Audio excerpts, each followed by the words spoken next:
Riforma regionale della sanità. Si torna in Consiglio mercoledì, ma ancora pendono sul provvedimento i 1400 emendamenti sostenuti da PD e Tosiani. Eppure portare a compimento il piano è fondamentale per l'ottimizzazione dei servizi offerti ai cittadini. La riforma della sanità che stiamo portando avanti è una riforma molto importante.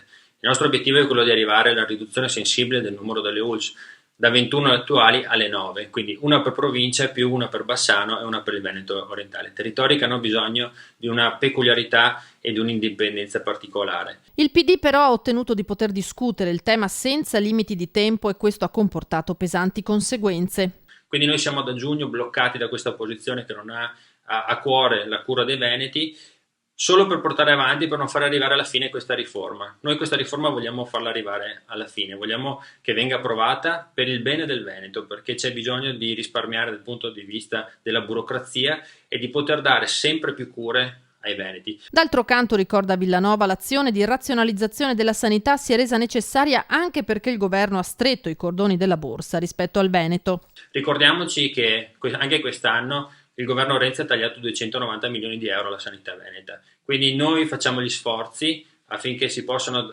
ritrovare queste risorse da quello che tagliamo dal punto di vista amministrativo proprio per cercare di colmare quello che il governo Renzi non ci manda più. E mentre il governo del PD fa questo a Roma, l'opposizione del PD in Consiglio regionale fa di tutto per bloccarci, quindi doppiamente colpevoli per quello che sta succedendo.